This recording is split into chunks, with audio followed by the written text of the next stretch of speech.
So today we're going to talk about 3 books to hack in your retirement. Okay, so these are like 3 pretty amazing books. Well, one of them, I guess that's a little bit of, stoking our own ego. We're a little biased. We're a little biased on this. So, but let's start with these. These are 3 books when you get into retirement that you really want to read through. The first one, Dan, by David Bach, Start Late, Finish Rich. Yeah, and this one is more if you're in your 40s or beyond. You should be putting 2 hours worth of your pay into a pre-tax retirement account. Good things in life don't just happen. You've got to make them happen. And if you're behind the 8 ball, you really need to make sure that you're putting in around 25% or more of your income into these pre-tax or Roth accounts or things that can create passive income for you in retirement. So it is possible to finish rich if you start late, but it isn't going to just happen by itself. It's going to take work, time, effort, and I would say you've got to put time into making sure that you stay on track. This whole looking once a year, seeing where you're at, I think you need to be on a monthly schedule where you're really tracking where your money's going, how your investments are performing.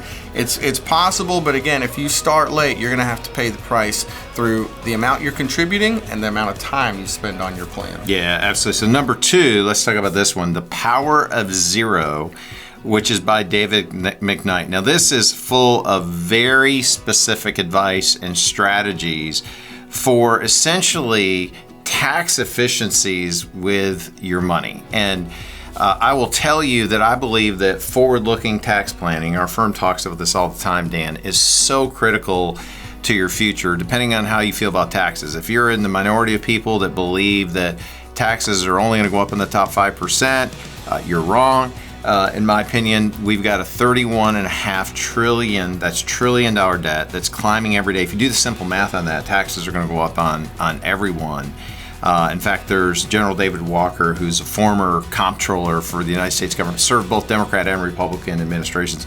He estimates that taxes may have to go up as high as 70%. 70. That's crazy. And so what David McKnight's book is going to talk about is going to talk about strategies you can utilize to essentially not eliminate, because you can't eliminate taxes, but reduce your taxes over a period of time. So if you can reduce taxes, you can be efficient, keep more money in your pocket and your family's pocket. That's a good thing for you. Well, think about if you're in a 22% tax bracket. Every time you touch $1, you lose 22%. Yeah. And people get all worked up about recessions and what happens if the market falls 20% this year. Guess what, folks? In retirement, you're going to lose 20% almost every year due to taxes. And so this is one really need to pay attention to. Love The Power of Zero. David McKnight, man, there's just tons of gold inside of there. So definitely check that one out.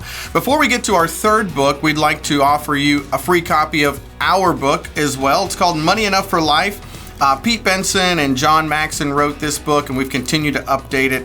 And it really takes you through all the stages of life, from the beginning to the middle to planning for retirement and into the retirement years. It really gives you that true roadmap to get you all the way to and through retirement, and adjusting for things in the red zone. The link in the description is below. You can click on that, and that book will be free to you for clicking there. So the last one, John, Retiring Well by Michael Reese. I'm actually proud to call this man a friend. We've known Mike Reese for many, many years, and Retiring Well is his book. Yeah, absolutely. So Mike is a certified financial planner and is often better suited to handle your tax planning in retirement than a CPA. So this will, again, give you some tax strategies. Keeping most of your money, 100% of your money in the market during retirement isn't a good plan. We agree with that. When you retire, people talk about, well, I want to be more conservative. But so many times, Dan, we sit down with people and what they say doesn't match up with who they really are or their objectives. They have the same really trading and investment philosophy in the retirement years as they had in their working years when they were getting a paycheck. That's a bad idea. Yeah, I mean, great book by Mike. Check that out. Again, Retiring Well. And a lot of this boils down to tax planning, right? Making sure that your money's tax efficient. So for more of our favorite books, we'll drop an article link below in the description. And thanks again for watching Retirement Talk. For more episodes like this, subscribe to the channel.